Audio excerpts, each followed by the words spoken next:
en même temps, pasteur, dans notre environnement politique, les détournements que nous sommes en train de lire chaque jour, les détournements des acteurs politiques de notre pays, me, me poussent à vous poser la question, que pensez-vous en fait de la politique et de la foi? Euh, bon, venons. Y a-t-il une ligne de démarcation?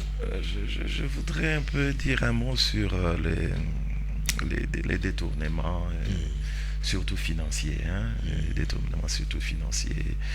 Vous savez, nous avons pensé que à un moment que les droits résoudraient le problème avec, vous savez, vous êtes sans ignorer, des, des procès mis un peu en exergue, surtout en rapport avec les 100 premiers jours de l'actuel président, Tshisekedi.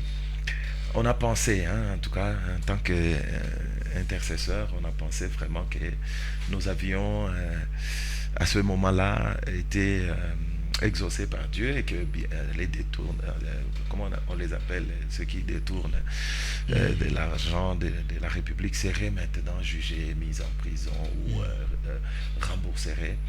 Mais bon, je pense que à mon niveau, bon, c'était la déception parce que avec ce procès-là et tout ce qui s'en est suivi, ça a donné maintenant la liberté à tous de faire tout ce qu'ils font. Hein. Vous savez, quelqu'un m'a dit, il y a l'IGF qui fait son travail, mais bon, pour quelle finalité?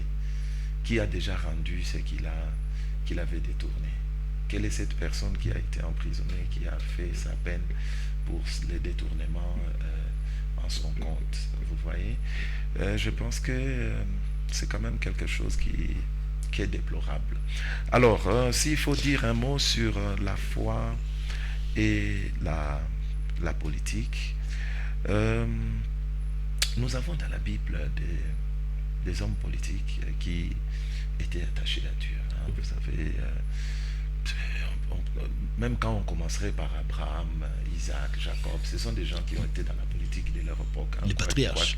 Quoique ils n'ont pas été gouverneurs, chefs du village directement, mais des gens comme Moïse sont des législateurs, des grands dirigeants qui ont légué même jusqu'à nos gouvernements d'aujourd'hui des principes qui sont appliqués encore jusqu'à aujourd'hui, mais ce sont des gens qui sont restés attachés à Dieu, des gens comme Moïse, on prendrait des gens comme Daniel, qui en déportation dans une autre nation, mais qui ont marqué leur génération, restant fidèles à Dieu, et chaque fois que des gens sont restés vraiment fidèles à Dieu, Dieu est intervenu en leur faveur.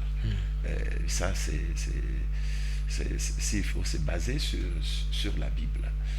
Des gens comme Joseph qui ont dirigé, deuxième personnalité pratiquement de l'Égypte d'alors, on dirait la grande puissance de l'époque, mais il est resté attaché à Dieu jusqu'à sa mort. Il a fait appliquer des principes de Dieu, et le Seigneur l'a guidé même dans une nation étrangère. Vous voyez, Dieu lui a donné même l'intelligence pour diriger dans un pays étranger.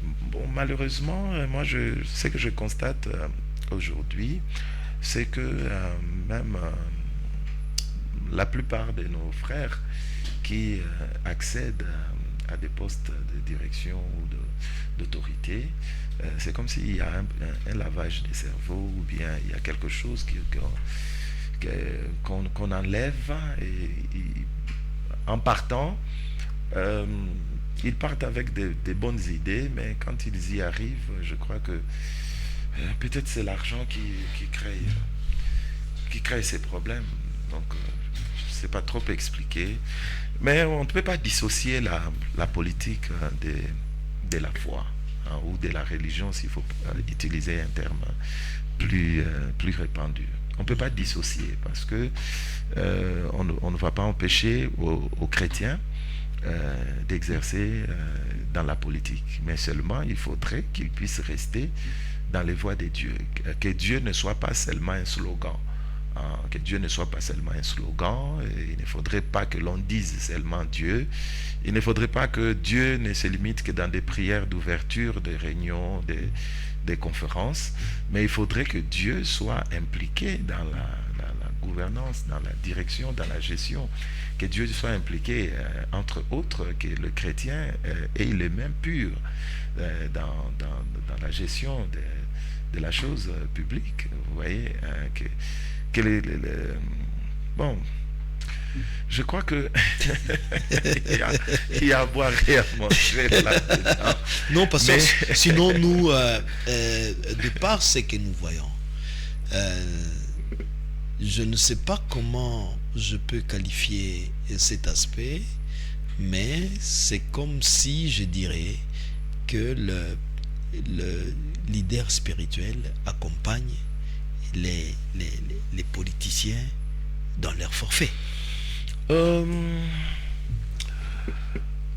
une certaine mesure, bon, c'est ce qui transparaît, hein, c'est-à-dire quand on voit, on peut se dire ça. Bon, pour ne pas parler des autres, parler seulement de nous. Nous sommes pasteurs d'église. Et dans nos églises, il y en a qui sont dans la politique. Vous voyez, ils sont dans la politique. Comme j'ai dit, au départ, ils ont des idées. Je vais apporter la lumière du Seigneur. Nous sommes des lumières, mais pas la lumière sous la table. Il faut qu'elle soit sur la table pour éclairer, vous voyez.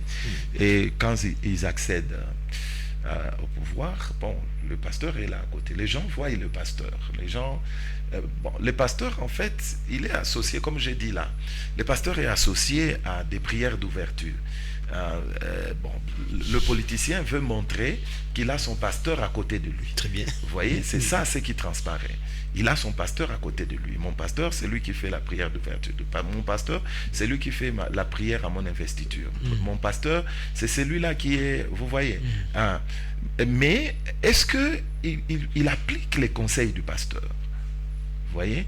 Hein. Est-ce qu'il applique les conseils du pasteur? Le pasteur peut lui dire telle chose, voici ceci. Il ne faut pas être en accord, à s'associer avec telle personne.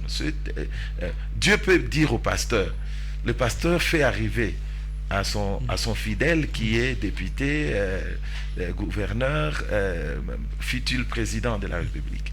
Mais est-ce qu'il met en pratique ce que le pasteur lui dit? Aux yeux de tous, on voit le pasteur à côté de son fidèle. Mais est-ce que cela n'est pas seulement une présence apparente? Vous voyez, c'est la question à se poser, parce que dans mon expérience personnelle, c'est ce que j'ai constaté.